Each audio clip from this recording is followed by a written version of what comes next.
Well, thank you very much, DIW, for this invitation from Elke Host and Katharina Vrolich. It's always a pleasure to be working here in Berlin. And I come from what we might call the humanities end of the social sciences, the British cultural studies tradition.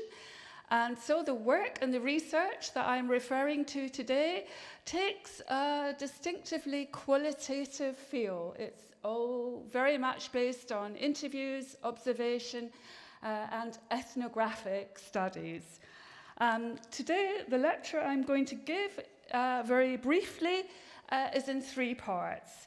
First of all, I'll make some general points and comments on women working in creative fields.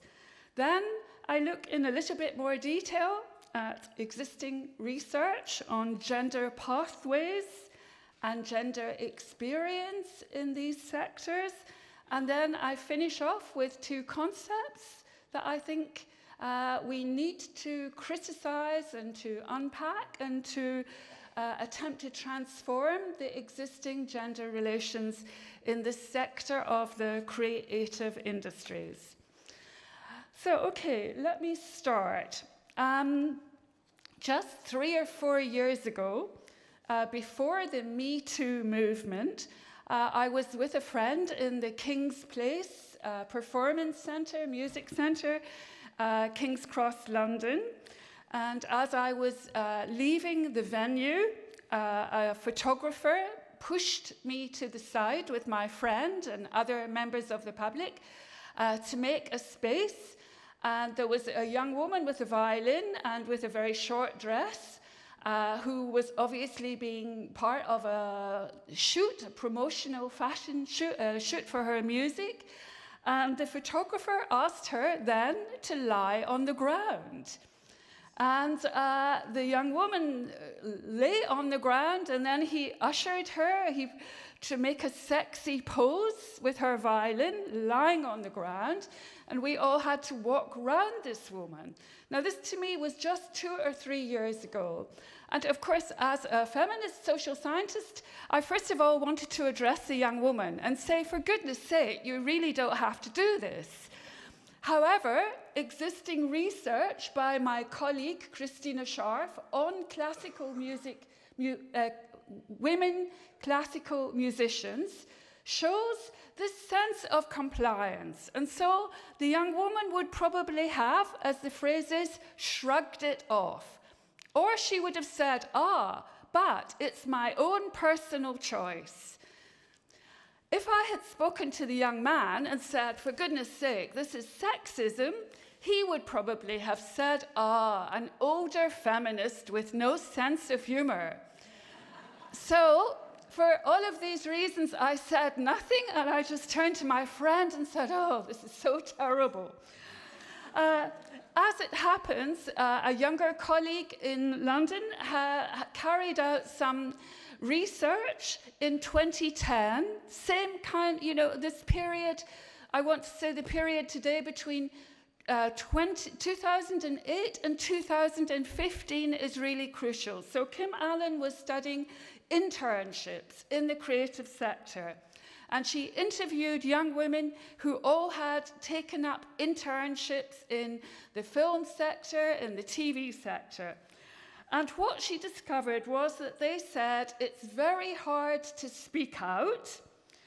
And she showed that all of them didn't want to identify as feminists. They shied away from a feminist critique. And they would tend to shrug it off. They said, this is part of the job. They said that there was no sense, they had no time to join a woman's collective to challenge these stereotypes. And indeed, 1 or 2 of them said to her, actually, being a female in such male-dominated sectors is, as she put it, a unique selling point, a USB. So this was rather depressing altogether, a complete disidentification with feminism just 8 years ago. However, if we fast forward to now, what we witness is that we live in the times of a new age of popular feminism. The London Evening Standard, which those of you passing through London must pick up, I'm sure, has become a place for promoting popular feminism, even though it's associated with all kinds of conservative politics. And the Evening Standard, just a few weeks ago, ran a feature with the actor who was playing the key role in the new version of the film Mamma Mia. Now, those of you who know Mamma Mia know that actually it has a nil male audience. I don't think I have ever found a man who really wanted to go and see Mamma Mia or who would watch it even with their daughters at home. It's a female genre, woman's genre. However, what the actor, Amanda Seyfried, discovered was that the male lead was paid 10 times more than she was. So this really kind of indicates this huge discrepancy in the industry. This was a profoundly female genre with no male audiences, but still the leading female actress was paid a tenth of the. What we see, however, more seriously, is a shift from shrugging it off to making it known. So she was speaking out boldly about the pay gap. And this is something that we can see right across the popular, particularly female media. I don't know how many of you read Teen Vogue, or if you have come across the magazine Red magazine. I think here in Berlin it would be like Brigitte or Gala or Elle, yeah? And what we find in all of these magazines is taking up a feminist position, really loud and really clear. All of these commercial magazines run advertisements for beauty products on one page. On the next page, they are making it known on the pay gap, on championing women's rights, on sexual harassment in the workplace. So the question that really is interesting to me as a social scientist is how consumer culture adjusts to the new age of feminism. Another example, in the Evening Standard in August 2018, there was a double-page feature on Black women working in architecture. And there was an interview with one of the leading women architects in Britain, Elsie Owusu. And her comment was, it has gone from being absolutely bloody abysmal to just awful. Now, this double-page interview on the architecture sector, she emphasized, which was also important, the high cost of training means a reduction in all but the most privileged people to join the architecture profession. So her analysis was, of course, intersectional. So it may be possible there is a championing of women, but only women who come from already privileged, pretty well-off families in the UK now, where everybody has to pay huge amounts and where, if you like, there is debt-only access to higher education, means that there has actually been a reduction of women in architecture and a reduction of Black people in architecture, going from 2% 30 years ago, which is still pretty abysmal, to 0.9% today. So we see this kind of counter-currents and counter-flows championing by the popular media and by Brigitte and Gala and the popular magazines, and at the same time to an intensification of inequalities at a material level. This loud media and cultural effect is, of course, in response to new forms of activism, to what I would call the new age of popular feminism. And it has had an impact. For example, as you possibly know, in the UK, companies with over 100 people have been asked to reveal their pay gap. and they have indeed done so, on the requirement that they make some adjustments. The problem here is that in the creative industries, very few employers actually have 100 employees, because the creative sector is a space of micro enterprises, freelance work, very small companies. So in relation to the creative economy, here we're talking about the BBC. And even the BBC, very interestingly, its statistics show that 60% of people working in television are now freelance. So actually, there is, again, a discrepancy. So how do we understand women's experience in these sectors? And I would say that we need to take into account what we might call the cultural logic of contemporary neoliberalism. And this would mean, for example, going back to the new Labour government, to 1997 to 2007, and looking at the way in which the new Labour government focused on young women. It described them as subjects of capacity. Young women were seen as a population now expected to succeed, as if on a level playing field. This was the time of, if you like, the new meritocracy, underpinned by fierce competition.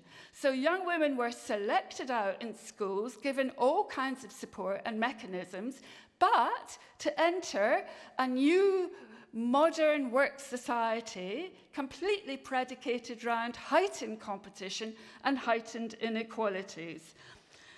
In this new ethos, of course, there was a strong emphasis on self-entrepreneurship, to be an entrepreneur of the self, to demonstrate self-responsibilization, to become an alpha girl, or indeed to be very invested in self-branding.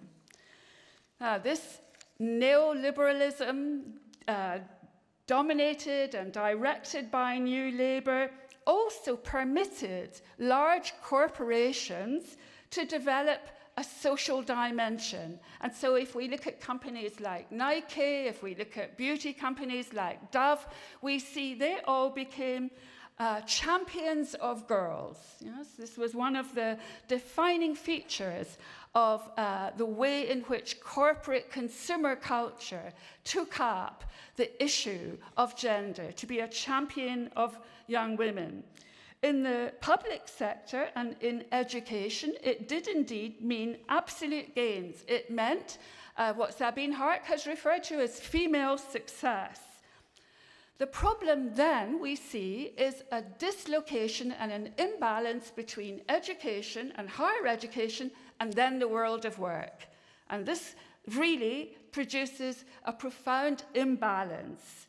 There is a complete break, a shock effect between success in education, success in university, and then into the world of work.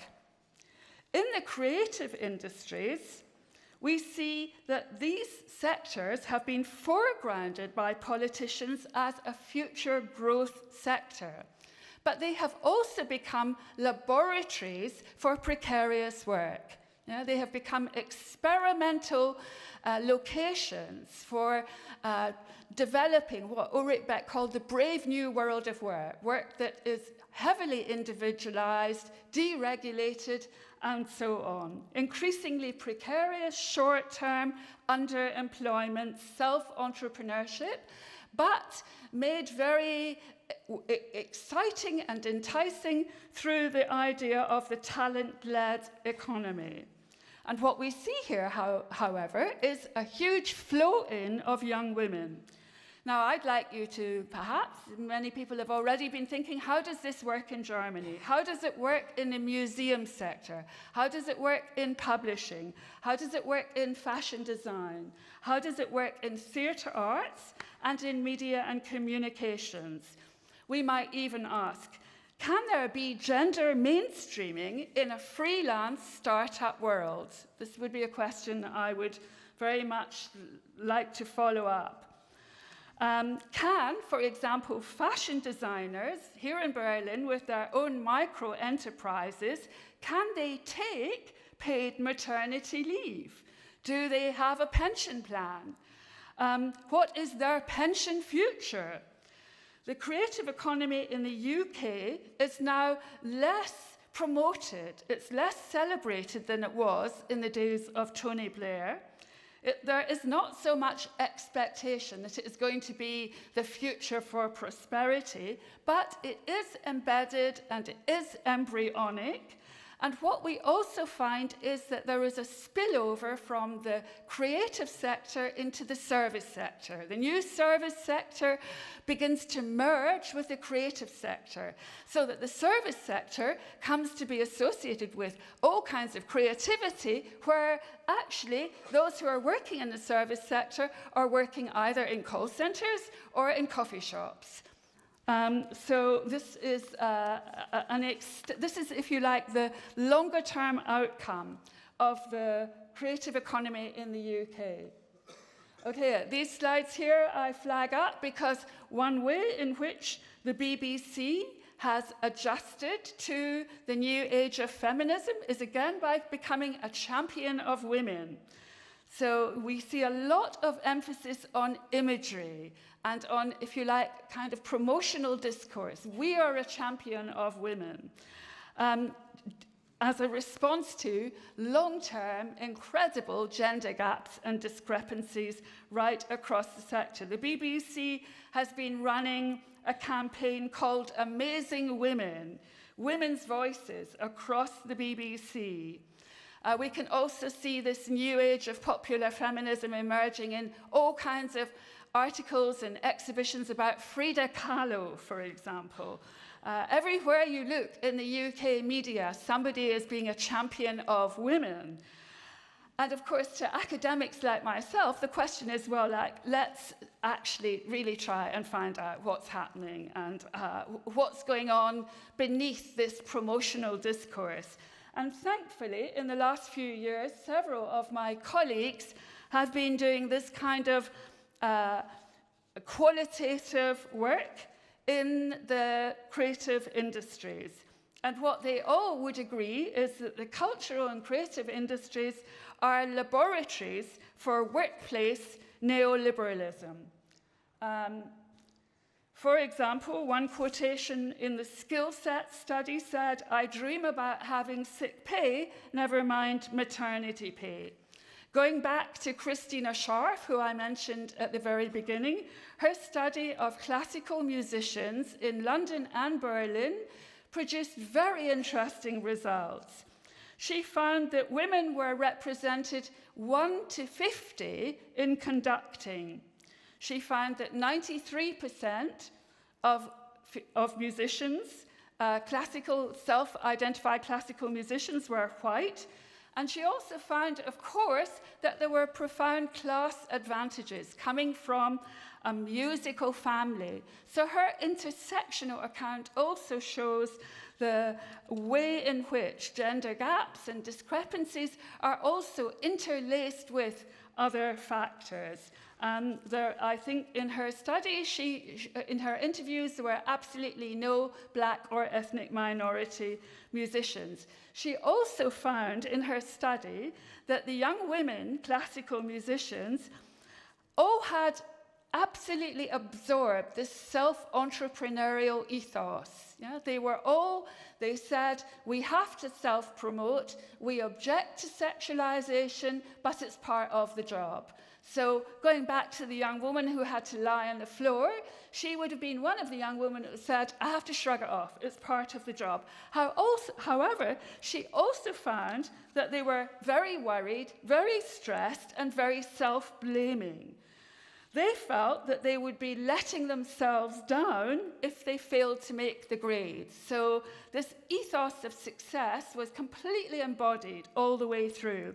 I'm just going to run through another few studies from film and television to highlight some very probably well-known factors. There's a lot of data out there. One study of the annual study 2017, celluloid ceiling, showed that 88% of productions had no women director at all. An organization called Directors UK reports that on some drama genres, 0% of women have ever worked on many popular dramas and entertainment shows. And in 2011-12, no science fiction genre, which I'm sure those of you who watch Doctor Who or Twilight or other science fiction, no science fiction genre drama episode has ever been directed by a woman.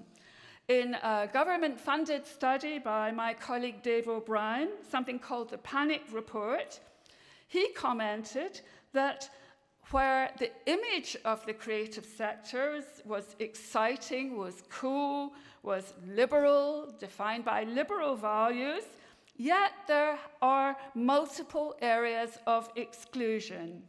And these forms of exclusion are often embedded in the cusp between university and workplace. That is to say, through the process of internships. That is internships relying on people to work for almost nothing or for maybe €5 a day. And this excludes young people who do not have parents who are able to support that. Dave O'Brien and myself also in my study of the fashion industry show how internships are the norm and also getting a job through the grapevine, through who you know. So doing an internship for Vivienne Westwood with no pay is the kind of what's seen as the best possible strategy to get a job. Yeah, so this is already deeply exclusive, particularly to young Black and ethnic minority women. There is absolutely no doubt about it. So let me finish this sector of the talk with a number of points. What hinders progress? And I'm just going to run through. What hinders progress in the creative sector? One, the myth of genius, the idea of the auteur. And this hinders progress because there is a kind of spillover effect. But I've worked for Vivienne Westwood, therefore it's okay getting paid nothing. I don't mean that. I'm sure, actually, I think Vivienne Westwood now does. Or I worked for Alexander McQueen. And the creative labour market works on this kind of idea that it's good for the CV. Yeah? So I would want to challenge the myth of genius as being absolutely detrimental to understanding the experience of labour. Secondly, what hinders progress? A shock effect from the egalitarian myth of you can do it, promulgated, as I described, in the times of New Labour. The experience at school and university for young women where they seem to have gained equality. Two, moving into the winner-takes-all economy, the win-win economy, where it's unbelievably competitive, aggressive, and where defined by what Bourdieu called masculine domination. Thirdly, an additional factor is what I call middle classification approach, or middle classification effect. That is to say, these are now very crowded labour markets. Yes? In the UK, young people now going to university, 50% female, more so than men, into areas like creative arts, media, performance, cultural, theatre, fine arts, into this huge expanded sector, means that inevitably there is intense competition for these jobs. So in fashion, somebody might say, well, I'll pay my interns this amount, but actually only keep them for 3 months, because then I can get another flow, and actually maybe I can reduce what I'm going to pay to them. Okay, and finally, in this, what hinders progress are what we might call hidden inequalities across sectors. And by this, I mean the culture of different workplaces. For example, one study of the design sector, for example, making glasses, making glassware, graphic design, showed that there was clubbable masculinity was a defining feature, an embedded workplace culture of doing the long hours, cultures of overwork. And one person that Reimer interviewed said, we need to accept that women will go away and have babies. Okay, so I'm coming to the conclusion now with 2 points I want to make to sum up.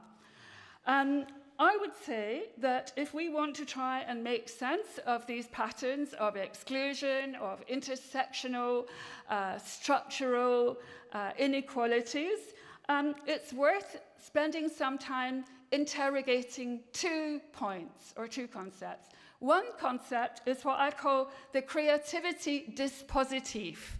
Now, by that, I simply mean training. Yes? How is training conducted? Now, this might not apply in Germany, but in the UK, the training discourse has been one for put up with it, love it, this is so exciting. Yes?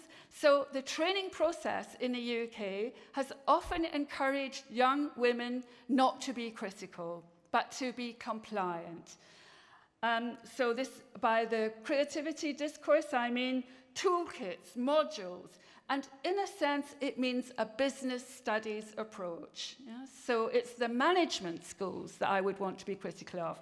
And finally, I want to criticize, I want to draw attention to what I would say the feminist problem of passionate work. Now, we could end up by saying that the young woman who lay on the floor would say, but I'm passionate about my violin. Yes? This is the most important thing to me.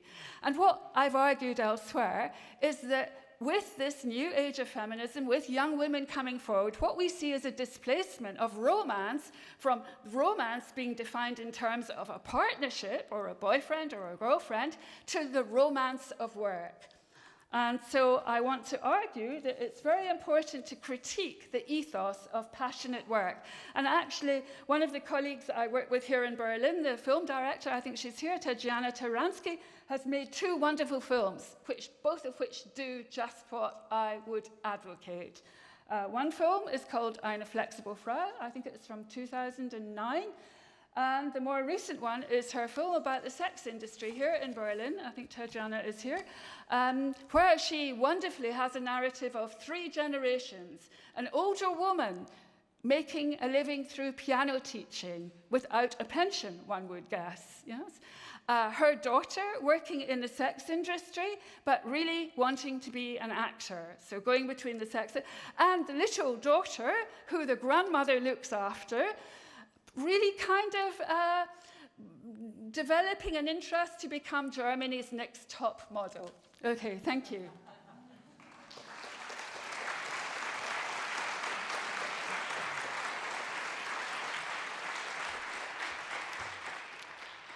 Vielen, vielen herzlichen Dank, Angela. Vielleicht magst du einfach noch oben bleiben für diesen fulminanten Einstieg in gut getarnte Ungleichheiten, ja, und internalisierte Effekte. Und bevor wir jetzt aber weitermachen, Elke ist schon ganz streng schon, nicht? Also alle die twittern möchten, können dies gerne tun. Es gibt einen Hashtag und ich klebe es hier mal dran, Hashtag Gender 2018, und darüber können Sie gleich Dinge einfach in die größere Öffentlichkeit raustwittern.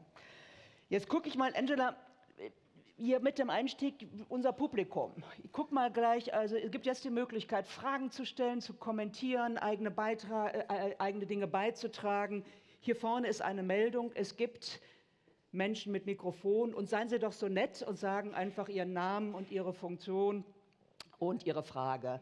Und if it is possible in English, it would be great. I do my very best. Thank you so much, Angela. My name is Sabine Hansen. Today I'm representing our initiative Women into Leadership. It's a non-for-profit association we founded 1 year ago. My question goes with respect to something I noticed when I looked at Toni Garn. She is the so-called German supermodel. Most of the people here know her for her affair with Leo DiCaprio. So I always say, catch me if you can. So I know by very good friends of mine that Toni is now trying as hard as possible to recorrect her image. She comes from a very academic and wealthy family. For her family, her modeling career means nothing to them. They are just looking for academic credentials. So she's having a hard time, obviously. She's very wealthy by the job she's doing. And so what does she do? She is now concentrating, besides of having her model jobs, of helping the Minister for Economic Development, Mr. Müller, in Africa. She's heading some donations and foundations there. But the point what really keeps me a little bit, what shall I say, a little bit stumbling about her is she, in her modeling jobs, she sits there with open legs. Okay, you would say that is part of her job. And then she's photographed. At the same time, she goes to Africa and saying, you know, I have a deep problem with young, girls having this very, I would say, ugly method of clitoris surgery, you know. And Your then I question? say, wow, why is she doing that? Okay. Maybe you Thank have a point on maybe that. we collect one or two or three. Yes. Thank you very much. So what's going on in these contradictory images? Yeah. Thank you very much. I think a lot of points which you pointed out are also true for other fields. For example, for the academic field, if you talk about defining work as substantial for ourselves, and through this idea of work as substantial, we also argue that it's okay to work without getting a right benefits of that. And it is also what Andreas Reckwitz has described as the creative selves. And can you explain how this idea from the creative industry spread over to other fields, and why is it so dominant? Normally we would always say that industry is dominant and not that culture and arts is so dominant. And the other point is, which refers to what you said, how can we stop blaming other women for their behavior and concentrate on structural levels? Thank you. Do you like to give us your name? My name is Magdalena Beljan. Thank you very much, Magdalena. Any more questions in the moment? Yeah? One, and then back to Angela, yeah? So the third one. Yes, we need a little movement. Right, hi, my name is Morten, and actually went to university in the UK to study design, well, obviously quite a few decades ago. But at the time in the 90s, when I started my degree course, it was, I say, about 80% women studying design and 20% men. Now, we actually finally had a university reunion just a few weeks ago, and out of all of these graduates, it was just like the guys who actually work as designers or creative directors, you know, in a leading position. And out of all those girls, just two lady friends just stayed in the creative business. I would just work as a kind of receptionist and whatever, and they're really great. So I'm just wondering what is actually happening at the universities, not to give those girls more confidence to stay in the industry. What should be done at the universities to send them off for a career, because they're actually as good or even better as their male graduates. Yeah. Thank you very much for your question. Angela, do you like to like to take the mic again? Yeah. So to the first question about Germany's top model, this pattern you described is absolutely widespread also in UK popular media. Nowadays, you cannot be a model and not be a feminist too. So this is what I mean by the new age of popular feminism. And also, as you say, this kind of going to Africa and taking well, I would say, really one has to think about neoliberal feminism. and also feminism in many different varieties. My colleague Catherine Rottenberg has just published a book called Neoliberal Feminism, where she interrogates the kind of feminism advocated by Ivanka Trump, by having it all, and so on, as a kind of a white elite American neoliberal feminism. So I think that's the best, very interesting to follow up. The second question about the academic field and why did this start in the creative sector? Well, that's a very rich and important question too. It requires many layered answers. One, I would say, one of the things that I've really been trying to kind of emphasize in my recent work since I wrote the Top Girls, the Aftermath of Feminism book, is that there was a period of absolute political quietude or political compliancy. And during those years in the university, for example, labor organization, nobody was really talking about short-term contracts. Us older generation witnessed it, but there was a kind of euphoria of a little spillover from the hipster kind of ethos. You know, we can have 5 jobs at once. So, for example, one of the fashion designers, graduate from the Royal College of Art, works in, he would say to me, Angela, I've got 5 jobs. I go from the Royal College to Goldsmiths over to Milan, and, you know, so there was a kind of hipster ethos that involved both a celebration and a romanticization. And I think it's only, again, very recently that words like labor organization, trade unionism, new forms of association have entered into the vocabulary both in the creative sector and in the academic sector. So we see this very much in the UK. And when you ask about why the creative economy, well, I would say that's, again, a very interesting question about it was propitious, good timing for new labor that the talent-led economy could suddenly become a source of hope for growth and prosperity in the context of widespread post-industrialization, deindustrialization in Europe. So there was a kind of conjunctural historical factor that Tony Blair and his advisors and Charlie Ledbetter could all kind of bring in the pop stars, and that ethos then spilt out across right across the culture. So it was a kind of form of cultural spread. But also, if you don't mind me kind of just saying a little bit more, in the work in the Aftermath of Feminism, I talk about a lot of the young people that we interviewed that did come from working class backgrounds and did want to work in film or television or making documentaries, or being fashion. They would say, look, my parents said they had tedious, boring, routine, working class jobs in a factory or in a shop for 30 years, and they said, go and find something interesting. So the romanticization effect is also double-edged, and you can see why parents would say that, follow your dreams. So that's the answer to the second question. And the third question, what you said is absolutely the pattern that you see across many of the sectors of the creative economy. For example, in architecture now, 44% of students are female, less than 10% are actually working in the sector. So there is clearly a time lag between the capacities in the work in education and the encouragement.